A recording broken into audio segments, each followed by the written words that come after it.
ဟုတ်ကဲ့အားလုံးပဲမင်္ဂလာပါကျွန်တော်တော့ကိုတောင်းပါအခုကျွန်တော်ဒီနေ့project parameter နဲ့ share parameter ရဲ့ကွာခြားပုံနဲ့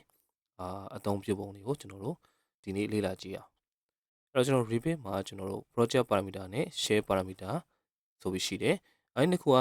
ဆင်တူတယ်သို့တော့ကျွန်တော်တို့အသုံးပြုပုံချင်းကွာခြားတဲ့အတွက်ကျွန်တော်တို့အဲ့ဒီနှစ်ခုကဘယ်ဟာ project parameter ဘယ်ဟာ share parameter ဆိုတာကျွန်တော်တို့ခွဲခြမ်းစိတ်ပြကြည့်အောင် okay အဲ့တော့ကျွန်တော် project parameter ဆိုတာကproject ထဲမှာပါတဲ့ဟာပေါ့နော်အဲ့တော့ကျွန်တော်အတူကောက်လေးပဲ short term ပြောလို့ရှိရင်ကွာခြားချက်က project parameter ဖြစ်တဲ့အတွက်ကျွန်တော်တို့ project ထဲမှာပဲကျွန်တော်တို့အသုံးပြုလို့ရတယ်။တနည်းအားဖြင့်ကျွန်တော်တို့အခုလက်ရှိဖွင့်ထားတဲ့ project အခုလက်ရှိသုံးနေတဲ့ project မှာပဲကျွန်တော်တို့သုံးလို့ရတယ်။ဒီမှာကျွန်တော် highlight ပြထားလို့ပဲကျွန်တော်တို့အခြား project တွေကိုကျွန်တော်တို့ share လို့မရဘူးပေါ့နော်။ဒါက project parameter ရဲ့အဓိက main ပေါ့နော်။နောက်တစ်ခုသူ့ရဲ့ကွာခြားပုံနောက်တစ်ခုရှိတာသူကschedule တော့ထုတ်လို့ရတယ်။သို့တော့ကျွန်တော်တို့ tag လုပ်မယ်ဆိုလို့ပါလို့ဆိုရင်ကျွန်တော်တို့ parameter အနေနဲ့ဆိုရင် project parameter အသုံးပြုလို့မရပါဘူးပြီးတော့ကျွန်တော် share parameter ဆိုရင်သူကဘာလဲဆိုတော့ဒီမှာရေးထားလို့ပဲ in multiple families or projects ကျွန်တော် project တွေဘယ် project ဆိုကျွန်တော်တို့တစ်ခေါက် create လုပ်ထားအောင်ねဒီ parameter တစ်ခုကိုကျွန်တော်တို့အခြား project တွေကိုကျွန်တော် share လို့ရတယ်ထို့နည်းတူစွာပဲကျွန်တော်တို့ create လုပ်ထားတဲ့ parameter ကကျွန်တော်တို့ family ထဲမှာလည်းထည့်သုံးလို့ရတယ်ဒါက share parameter ရဲ့ပထမဆုံးထူးခြားချက်ပေါ့နောက်တစ်ချက်ကကျွန်တော်တို့ဒီမှာအဓိကကျွန်တော်တို့ tag ပေါ့နော်ကျွန်တော် tag တွဲတော့မယ်ဆိုလို့ရှိရင်ကျွန်တော်တို့ဒီ tag ထိုးတော့မယ်ဆိုလို့ရှိရင်ဒီ share parameter ကိုအသုံးပြုဖို့လိုအပ်တယ်အဲ့တော့ကိုကဒီအချိန်ချင်းအသုံးပြုခြင်းနဲ့ဆိုလို့ရှိရင်เนาะကျွန်တော်တို့ share parameter ကိုအသုံးပြုပြီးတော့နောက်တစ်နေ့ကျွန်တော်တို့ဒီ schedule ထုတ်ပြီးတော့ကျွန်တော်တို့ဒီ drawing မှာပါ tag တွဲတာမျိုးထိအသုံးပြုခြင်းနဲ့ဆိုရင်เนาะကျွန်တော်တို့ဒီ share parameter နဲ့ create လုပ်မှရမှာပေါ့နော်အဲ့ project parameter ကတော့သူကတော့ tag တွဲလို့မရဘူးအဲ့တော့ကျွန်တော်နောက်တစ်ခုမှာကျွန်တော်တို့သူ့ရဲ့နည်းနည်းလေးခွာခြားချက်လေးပေါ့နော်အဲ့တော့သူ့ရဲ့ scope အနေနဲ့ဆိုရင်ကျွန်တော်တို့ဗာလဲဆိုတော့ဒီ current project only ပဲသွားလို့ရတယ်ဒီ share parameter ကြတော့ကျွန်တော်တို့ multiple project families အသုံးပြုလို့ရတယ်အဲ့တော့ reusable အနေနဲ့ဆိုရင်ကျွန်တော် project parameter က no ပေါ့နော်ကျွန်တော်ခဏခဏတော့ကျွန်တော် reusable လုပ်လို့မရဘူး just only current project ပေါ့နော်ဒါပေမဲ့ share parameter ကြတော့ဒီကောင်ကဘာလဲဆိုတော့အချိန်ချင်းအသုံးပြုလို့ရတယ်နောက်တစ်ခုကျွန်တော်တို့ကtag တွဲမဲ့ဟာပေါ့နော်ဒီကောင်ကအဓိက main လို့ထင်ပါတယ်ကျွန်တော်ဒီ tag တွဲဖို့အတွက်ဆိုရင်ကျွန်တော်တို့ကproject parameter နဲ့လုံးဝအသုံးပြုလို့မရဘူးပေါ့နော်အဲ့တော့ tag တွဲခြင်း share parameter နဲ့အသုံးပြုပါပြီးရှင် scheduleတော့နည်းနည်း limited ပဲဖြစ်တယ်ဆိုပေမဲ့အသုံးပြုလို့တော့ရှာသေးတယ် share parameter လေးကျွန်တော်တို့ schedule ထုတ်လို့ရတယ်အဲ့တော့ဗာလဲ best for temporary project data အတွက်အသုံးပြုလို့ကောင်းပြီးတော့ကျွန်တော်ကြတော့ cross project data တွေအတွက်အသုံးပြုလို့ကောင်းတယ် share parameter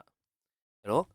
ဘယ်လို create လုပ်မလဲဆိုတော့ကျွန်တော်ဆက်ပြီးတော့သွားကြည့်ကြည့်မယ်ဒါကတော့လောလောဆယ် project parameter နဲ့ share parameter ရဲ့ကွာခြားချက်လေးပေါ့နော်အကြမ်းမြင်လေးပေါ့ okay ကျွန်တော်တို့လက်တွေ့ Revit ထဲမှာကျွန်တော်ဘယ်လိုမျိုးဒါတွေကအလုပ်လုပ်လဲကျွန်တော်ဘယ်လိုမျိုးဆက်ပြီးတော့ကျွန်တော် create လုပ်လို့ရလဲဆိုတဲ့ဟာလေးကိုဆက်လေ့လာကြည့်အောင် okay အဲ့တော့ကျွန်တော်တို့ဒီ SQL project တစ်ခုမှာကျွန်တော်တို့ဘယ်လိုမျိုးဒီ project parameter နဲ့ share parameter ရဲ့ကွာခြားပုံတွေရှိနေဆိုတာအတူတူကြည့်ကြည့်အောင်အဲ့တော့ကျွန်တော်ပထမဆုံး project parameter ကို create လုပ်ကြည့်ကြည့်မယ်ပြီးရင်ကျွန်တော်တို့ tag တွဲလို့ရလား schedule ထုတ်လို့ရလား project parameter ကဘယ်အတွက်သုံးလဲကျွန်တော်နည်းနည်းလေးလာကြည့်မယ်ပြီးရင်ကျွန်တော်တို့ share parameter ကိုဆက်သွားမယ် okay အဲ့တော့ကျွန်တော်တို့ manage မှာကျွန်တော်တို့ဘာလဲဆိုတော့ project parameter ဆိုတာရှိအဲ့ project parameter တွေမှာလောလောဆယ်ကျွန်တော်တို့ဘာမှအသေး create မလုပ်ထားရသေးဘူးအဲ့တော့အသေး create လုပ်ချင်လို့ရှိရင်ကျွန်တော်ဒီမှာ new parameter ဆိုတာလေးရှိတယ်ဒီမှာပထမဆုံးကျွန်တော်တို့ project parameter သူရေစပြီးတော့ခွဲခြားမှုတွေက project parameter ရှိမယ်လို့ရှိရင် share parameter ရှိမယ်အဲဒီမှာသူအောက်မှာတော့ mention ခေါ်လာသေးတယ် can appear in schedule but not in text ကျွန်တော် tag တွဲလို့မရဘူးဒါပေမဲ့ schedule တော့ထုတ်လို့ရတယ်သူတစ်ခါလေးရေးပေးထားတယ်နော်အရင် simple ဖြစ်ပြီးတော့လွယ်ကူပါတယ်နားလည်ဖို့နော်နောက်တစ်ခုဒီမှာလဲ share parameter ပါပြီးသားနော် okay ထားလိုက်တော့နော်ကျွန်တော် project parameter ကိုပဲကြည့်လိုက်မယ်အခုကျွန်တော်ဒီတစ်ခေါက်လုံးမှာကထားပါတော့နားလည်လွယ်အောင်ကျွန်တော် text တင်တွက်သဘော text ပဲပေါ့နော်လို့ရှိရင်ကျွန်တော်fire rating ဆိုပါစို့နော်ဒါကျွန်တော်ဥပမာလေးပေးလိုက်တာပြီးကျွန်တော် instant ပဲခဏထားလိုက်မယ်ပြီးရင်ကျွန်တော် discipline မှာcommon ပဲထားမယ်လို့ရှိရင်data type မှာကျွန်တော် test ပဲထားလိုက်မယ်group မှာလည်းtest ပဲထားလိုက်မယ်နော် okay ပြီးလို့ရှိရင်ကျွန်တော် category မှာဒီတစ်ခေါက်ကျွန်တော်ဘာတွေအသုံးပြုမှာလဲဆိုတော့ကျွန်တော် war ပေါ့နော်အဲ့တော့ war ရှိမယ်ဒီနောက်တစ်ခုကျွန်တော် window ပေါ့နော်ကျွန်တော် window ဆွဲထားတာဆိုတော့ပြီးလို့ရှိရင်doors ပေါ့နော်အဲ့တော့ကျွန်တော်တို့ဒီ category 3ခုပေါ့နော်ပြီးလို့ရှိရင်ကျွန်တော်uncheck လုပ်ထားတဲ့အားလေးတွေကိုရှာကြည့်ကြည့်မယ်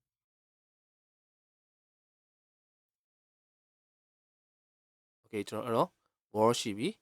door တွေ window တွေဒီ category 3ခုမှာကျွန်တော်ရဲ့test fire rating ဆိုတဲ့ parameter တခုကျွန်တော်အသစ်ထည့်ကြည့်မယ် okay နေလိုက်လို့ရှိရင်ကျွန်တော်တို့ test fire rating ဆိုတဲ့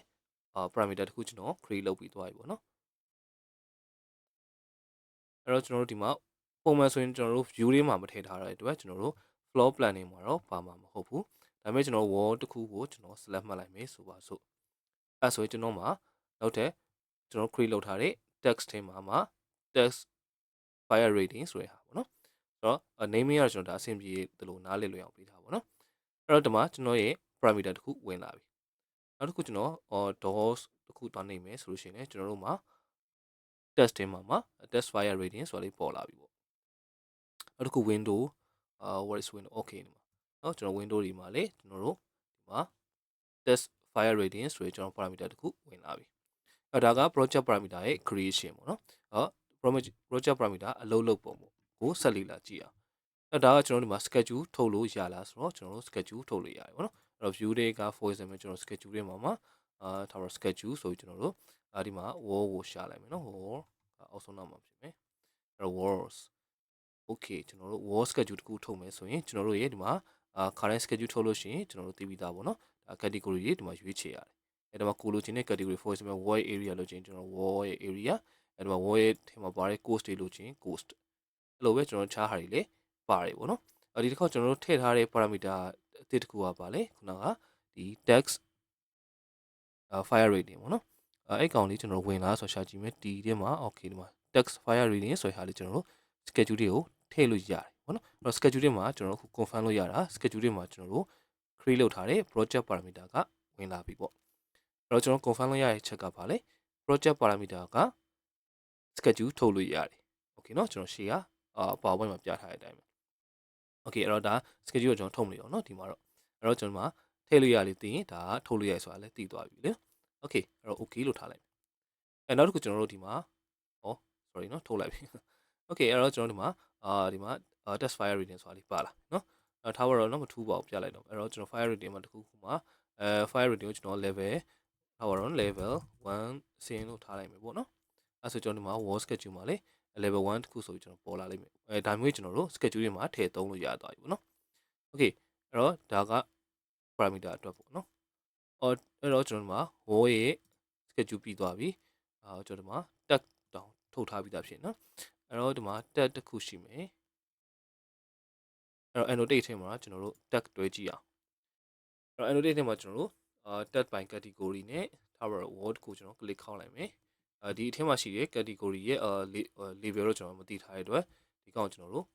edit family ဆိုပြီးလုပ်ကြည့်မယ်အဲ့တော့ဒါကကျွန်တော်တို့ဒီ tag family creation နားလည်ထားပြီးသားဆိုရင်ဒါလေးသိမှာပေါ့နော်အဲ့တော့ဒီမှာကျွန်တော်တို့ edit label ဆိုတာလေးရှိမယ်edit label တွေမှာကျွန်တော်တို့ရှေ့ရလို့ပဲတနည်းအားဖြင့် parameter တွေရဲ့ category ကိုကျွန်တော်ဒီမှာသွားပြီးတော့ထည့်လို့ရတယ်အဲ့တော့ wall ရဲ့ mark လားဒါမှမဟုတ်ရှင်ဒါပါ wall ရဲ့ type name လို့ပေါ့နော်ဒါမျိုးကျွန်တော်ဒီမှာထည့်လို့ရတယ်ဒါလေးကျွန်တော်တို့ရှိပြီးသား parameter တွေကိုပြတာအဲ့တော့ wall မှာလည်းတည်တံ့ wall တည်တံ့ဆိုရင်ထုတ်ကြည့်လို့ရှိရင် mark လို့ဒီနေ့ဟာပါတယ်ပေါ့နော်ရှေ့ကပြောခဲ့လို့ okay အဲ့တော့ကျွန်တော်ခု machine ပြောလုပ်ချင်တာကကျွန်တော် create လုပ်ထားတဲ့ရှေ့ကပြောတဲ့ test fire rating ဆိုတာကိုကျွန်တော်ရှာကြည့်ကြည့်အောင်တီနဲ့စာဆိုတော့လွယ်ပါတယ်နော်တီထဲမှာကျွန်တော်ရှိလာကြည့်ကြည့်အောင်အဲ့တော့တီထဲမှာကျွန်တော်ရှာလို့မရဆိုလိုတဲ့သဘောတရားကျွန်တော် confirm လုပ်လို့ရသွားတာကကျွန်တော်တို့ project parameter တွေက tag မှာကျွန်တော်တို့အသုံးပြုလို့မရဟုတ်ပြီနော်ကျွန်တော်ခုန schedule ထုတ်ကြည့်တယ် schedule okay တယ်ဒါပေမဲ့ကျွန်တော် tag မှာကျွန်တော်အလုပ်လုပ်လို့မရဘူးအဲ့တော့ tag တွဲလို့မရဘူး project parameter okay အဲ့ဒါကကျွန်တော်confirm လုပ်ဖို့အတွက်ပဲကျွန်တော်ဖွင့်ထားဆိုတော့ပေးလိုက်ပြီအဲ့တော့ဒါကျွန်တော်တို့ရဲ့ project parameter ရဲ့အလုပ်လုပ်ပုံဆိုတော့ဒီ project ကိုကျွန်တော်တို့ကဒီ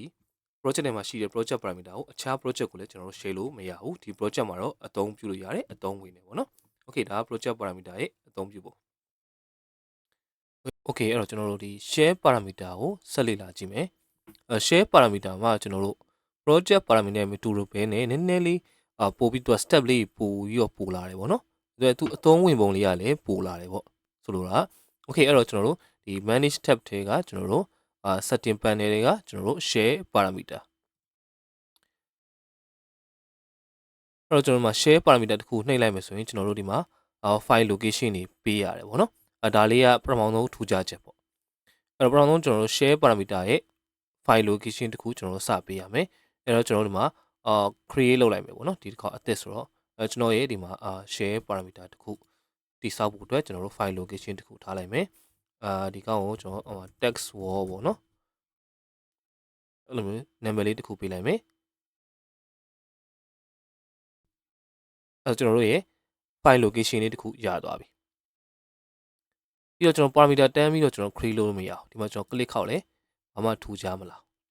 ဆိုတော့ကကျွန်တော်တို့ group ကိုအရင်ဆုံး assign လုပ်ပေးရတယ်ပေါ့နော်အဲ့တော့ကျွန်တော်တို့ group တခုဖန်တီးကြမယ် new group ပေါ့နော်ဆိုတော့ဒီကောင်ကိုကျွန်တော်fire resistance rating ဆိုပါစို့ဒါလေးပေးလိုက်မယ်အဲ့ကျွန်တော် parameter group ကဒါဖြစ်သွားပြီပေါ့နော်အဲ့တော့နောက်တစ်ခုကျွန်တော်အဲ့တော့မှကျွန်တော် parameter ကိုအခုမှစပေးမယ်parameter မှာ new လို့ပေးလိုက်မယ်ပြီးရင်ကျွန်တော်တို့ဒီ fire resistant rating level ပေါ့နော်အဲ့တော့ကျွန်တော်အတူကောင်းနေတဲ့ FRR level လို့ပေးလိုက်မယ်အဲ့တော့ parameter ရဲ့ name က FRR level ဖြစ်သွားပြီးတော့ discipline ကို common ပေါ့နော်အဲ့တော့အဆင်ပြေလို့ပေးလို့ရတယ် common ပဲလောလောဆယ်ကျွန်တော်ထားလိုက်မယ် data type ကကျွန်တော်တို့length တွေလည်းရှိရဲလောလောဆယ်ကျွန်တော်ကဒီကောင်ကို text ဖြည့်မှာဆိုတဲ့text ပေါ့နော်နောက်တစ်ခုဒီမှာကျွန်တော်တို့tool tip ဆိုတဲ့ description ဆိုတဲ့ဟာလေးကပုံမှန်ဖြစ်တော့ဒီတိုင်းဒီမှာ just okay ဆိုလဲ okay ပါတယ်เนาะသို့တော့ကျွန်တော်ဒီကောင်လေးကဘာလဲဆိုတော့ကျွန်တော်တို့ parameter လေးကို cursor လေးချလိုက်လို့ရှိရင်ကျွန်တော်တို့ tip လေးပေါ့เนาะဒီ parameter ကဘာကိုအသုံးပြုတာပါလို့ကျွန်တော်တို့ဖော်ပြချင်တဲ့အခါမျိုးတွေ instruction တစ်ခုပေးထားချင်တာမျိုးတွေမှာကျွန်တော်တို့ဒါမျိုးတွေကိုအသုံးပြုလို့ကောင်းတယ်ပေါ့เนาะဆိုတော့ဒီကောင်လေးကျွန်တော်ဆန်းပြီးတော့ဒီလုပ်ကြည့်ကြည့်အောင်เนาะ2 tips လေးရောမလွယ်မသွေလုပ်လို့ရမှာတော့မဟုတ်ဘူးပေါ့เนาะလုပ်ဖို့လိုအပ်တဲ့ထင်တော့လုပ်ဖို့မလိုရလဲမလုပ်ဘဲနဲ့ကြော်ရလို့ရတယ်เนาะဒါကိစ္စမရှိဘူး okay အဲ့တော့ကျွန်တော်တို့ဒီကောင်ကိုဒီကောင်ကို sorry insert ပေါ့နော် insert fire FR level ဆိုပြီးတော့ပေးလိုက်မယ်နော် okay ပြီးရင်ကျွန်တော်တို့ဒီမှာ FR level ရသွားပြီ parameter တစ်ခုကျွန်တော်တို့ရသွားပြီပြီးရင်ကျွန်တော်တို့ okay နဲ့လိုက်ရင်ကျွန်တော်တို့ရဲ့ share parameter တစ်ခုဖန်တီးပြီးသွားပြီဒီမှာကျွန်တော် okay မနစ်ခင်မှာကျွန်တော်ကြိုပြောချင်တာလေးတစ်ခုကဒါကျွန်တော်တို့ကဒီ share parameter တစ်ခုပဲဖန်တီးလိုက်တာဖြစ်တယ်ချက်ချင်း project တွေမှာအသုံးပြုဖို့အတွက်ကိုကျွန်တော်ဖန်တီးထားတာမဟုတ်ဘူးကျွန်တော်စိတ်တာကကျွန်တော်ဘာမှစိတ်ထားလဲ file location တစ်ခုအနေနဲ့ကျွန်တော်တို့ဒီ project ရဲ့အပြင်ဘက်မှာစိတ်ထားတာเนาะကျွန်တော်ခုပြောတဲ့စကားလေးနားလည်မယ်ထင်တယ်ဒီ project နဲ့မဆိုင်ဘဲနဲ့ဒီ project မှာတော့ create လုပ်တယ်ဒါပေမဲ့ဒီ project အပြင်မှာစိတ်ထားဖြစ်တဲ့အတွက်ဒီ parameter ကိုလိုချင်တယ်ဆိုလို့ရှိရင်ကျွန်တော်တို့ဒီ project အတွက်ကို project parameter တခုပြန်ဖန်တီးရပါလိမ့်မယ် okay ဒီစကားလေးကျွန်တော်တို့အရင်ဆုံးနားထောင်ပြီးမှတ်ထားပေးပါကျွန်တော်ပြီးရင်လက်တွေ့လုပ်ပြမယ် okay အဲ့တော့ကျွန်တော်ဒီမှာဘာဖြစ်သွားပြီလဲ share parameter တခုဖန်တီးပြီးသွားပြီ okay အဲ့တော့ဒီမှာကြည့်ပါကျွန်တော်တို့ဒီမှာခုန share parameter ပဲဖန်တီးလိုက်တာကျွန်တော်ဘာဖြစ်လဲဒီမှာဘာမှမပေါ်เนาะကျွန်တော်တို့ဒါရှေ့မှာတော့လေproject parameter ဖန်တီးခဲ့တယ်အဲ့တော့ကျွန်တော်ဘာတွေ့ခဲ့လဲproject parameter တခုကိုကျွန်တော်တို့ကဖန်တီးလိုက်လို့ရှိရင်ချက်ချင်း category တွေရွေးတယ် wall အတွက်လားเนาะလို့ရှိရင်ကျွန်တော်တို့ဒီမှာကျွန်တော်ရှေ့ကလုံးဝလုပ်ခဲ့တယ် test fire rating ဆိုတဲ့ parameter အဲ့တော့ကျွန်တော်တို့ဒါက project parameter နဲ့ဖန်တီးထားတဲ့ဟာဒါပေမဲ့ကျွန်တော်တို့ရဲ့ခုန share parameter ဖန်တီးထားတဲ့ FRR level တို့ fire resistant rating တို့ဒါမျိုးတွေကျွန်တော်တို့ဘာမှတွေ့တယ်မတွေ့ရသေးเนาะဆိုတော့ကကျွန်တော်တို့က share parameter ပဲဖန်တီးထားဖြစ်တယ်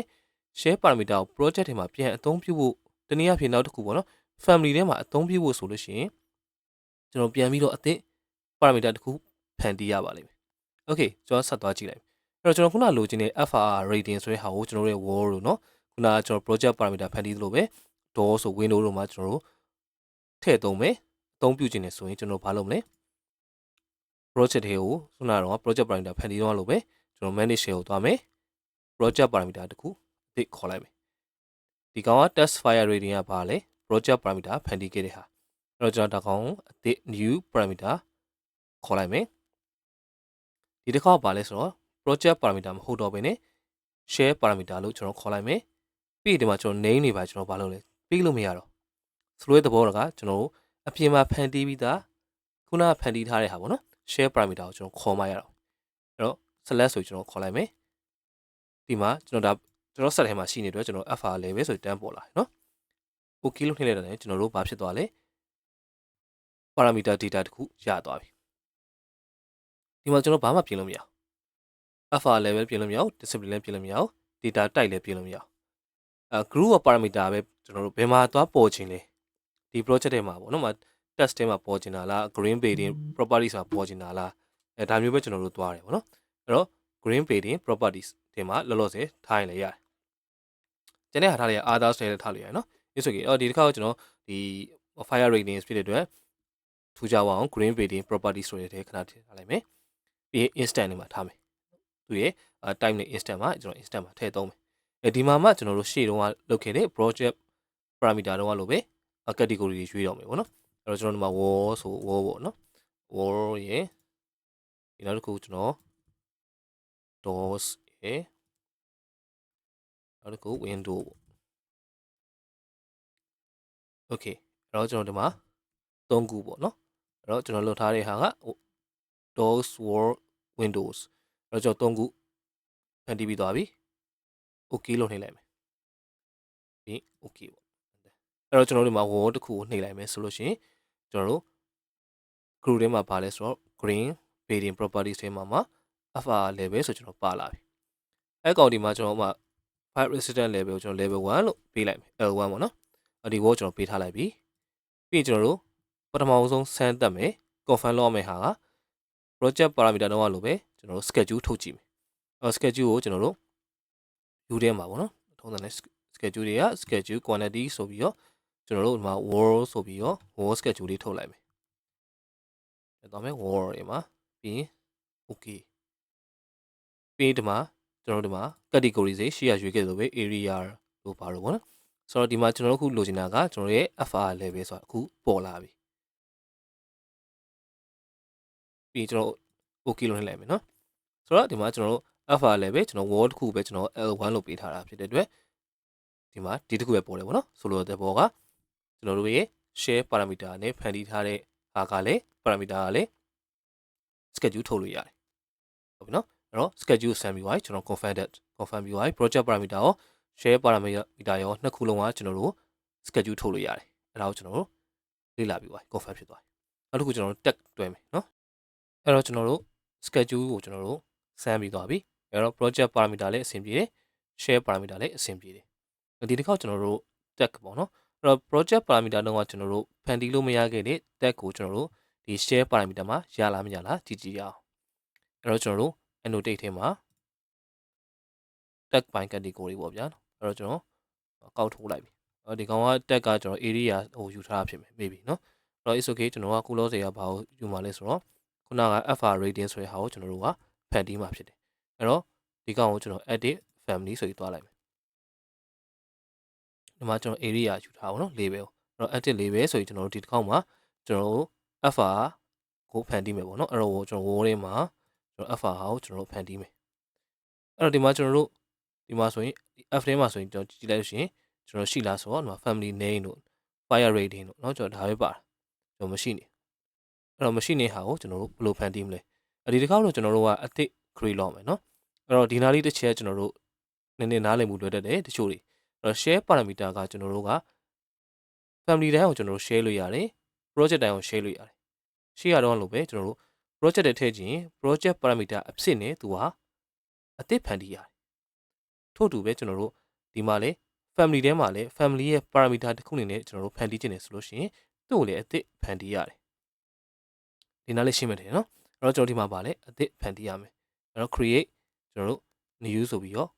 လုပ်လိုက်မယ်အဲ့အချိန်မှာကြည့်လိုက်ကျွန်တော်တို့ parameter type မှာကျွန်တော်တို့ project parameter လုံးဝမပေါ်ဘူး share parameter တခုပဲကျွန်တော်တို့ပေါ်လာပါတယ်ဆိုလိုတာကကျွန်တော်တို့ဒီမှာဖန်တီးလို့ရတာက share parameter ကိုပဲကျွန်တော်တို့ဖန်တီးလို့ရတယ်ဟုတ်ပြီနော်အဲ့တော့ select ဆိုကျွန်တော်ယူလိုက်မယ်ကျွန်တော်တို့ရဲ့ fr level ဆိုတာရှိတယ်အဲ့ဒါလေးကျွန်တော် okay လို့နှိပ်လိုက်မယ်ဒီမှာသူ့ရဲ့ discipline တွေ data type တွေအကုန်လုံးကျွန်တော်တို့ရောက်လာပြီအဲ့ဆိုကျွန်တော် okay လို့ပြီးလိုက်ရောက်လာရင်ကျွန်တော်တို့ fr level ကိုထည့်လိုက်မယ်ဒီကျွန်တော် area ကိုတော့ကစ်လိုက်မယ် okay အဲ့တော့ကျွန်တော် fr level ရသွားပြီဒါကျွန်တော်တို့ရဲ့ fr level ကိုပြီးရင်ကျွန်တော်တို့တက်သွားထုတ်လို့ရပြီ apply okay okay အဲ့တော့ကျွန်တော် log into project override လုပ်လိုက်မယ်အဲ့ဆိုကျွန်တော်မှာ L1 ဆိုပြီးသူ auto ပေါ်လာပြီအဲ့တော့ဒီ L1 ကကျွန်တော်ဒီမှာဘာလုပ်ခဲ့တာလဲဒီ wall မှာ FRR level ဆိုပြီးကျွန်တော်ပေးထားတဲ့ share parameter ပေါ့နော်အဲ့ကောင်နဲ့လုပ်ထားတဲ့ project parameter ကို L1 လို့ကျွန်တော်ရေးထားတဲ့အတွက်ဒီမှာကျွန်တော်တို့ L1 လို့သူက annotation မှာကျွန်တော်တို့က tag ထုတ်လို့ရတာ okay အဲ့နောက်တစ်ခုကျွန်တော်တို့ကဒီကောင်ကိုဒီဘက်ဆိုကျွန်တော်ပါ question mark ပဲပေါ်တယ်ဘာဖြစ်လို့ဆိုတော့ဒီ wall မှာကျွန်တော်တို့က FR level ကျွန်တော်မပေးရသေးဘူးเนาะအဲ့တော့ဒီမှာ FR level ကိုဒီကောင်ကိုကျွန်တော်ဟို L2 လို့ပေးလိုက်အဲ့ဆိုဒီမှာ L2 ပေါ်လာပြီအဲ့တော့ကျွန်တော်တို့ရဲ့ share parameter က tag ထိုးလို့ရတယ်ဆိုတော့ကျွန်တော် confirm လုပ်ပြီးသွားပြီဟုတ်ပြီเนาะအဲ့တော့ share ကကျွန်တော်စာလေးကိုပြန်ပြီးတော့ကြည့်ပြီးတော့ဒီကုန်းချုပ်အောင်အဲ့တော့ကျွန်တော်ဗာလဲ project parameter နဲ့ share parameter ရဲ့မတူတဲ့ဟာကအထူးသဖြင့်တော့ဗောနော်အများဆုံးကွဲခြားတာကကျွန်တော် tag ပေါ့ဟိုက project parameter နဲ့ကျွန်တော် tag ကိုကျွန်တော်တို့ဖန်တီးလို့မရဘူးဒါပေမဲ့ share parameter ဆိုရင်ဖန်တီးလို့ရတယ်ဒါမျိုးပေါ့ပြီးလို့ရှိရင် reusable ဖြစ်တာကကျွန်တော်တို့ share parameter က reusable ဖြစ်တယ်ဒီမှာဆိုရှင် .txt file ဆိုတာ text file နဲ့ကျွန်တော်တို့တနေရာမှာကျွန်တော်သိမ်းရတယ်ဟုတ်ပြီနော်ဒီကောင်ကျွန်တော် project parameter ကျွန်တော် reusable မဖြစ်ဘူး current project only မှာပဲကျွန်တော်တို့အသုံးပြုလို့ရတာဖြစ်တယ်ဘယ်လိုအချိန်မှာအသုံးပြုတာများလဲဆိုတော့ temporary project data တွေမှာဆိုရင်ကျွန်တော်တို့ project parameter ကိုအသုံးပြုတယ်တနည်းအားဖြင့်ခဏခဏမသုံးဘူးဗျာဒီ project ပြင်ဒီ parameter ကိုဆက်သုံးစရာမလိုတော့ဘူးဆိုလို့ရှိရင်ကျွန်တော်တို့ဒီ project တဲ့ထူးခြားတဲ့ parameter တစ်ခုပဲဖြစ်နေမယ်ဆိုရင်ကျွန်တော်တို့တကောင်ကိုကျွန်တော်တို့ကproject parameter နဲ့ဖန်တီးလိုက်တယ် share ကြတော့လို့မဟုတ်ဘူးကျွန်တော်တို့ကproject တိုင်းမှာအသုံးပြုခြင်းနဲ့တနည်းအားဖြင့် family တိုင်းမှာအသုံးပြုခြင်းနဲ့ဆိုရင်ကျွန်တော်တို့က share parameter နဲ့အသုံးပြုပါတယ်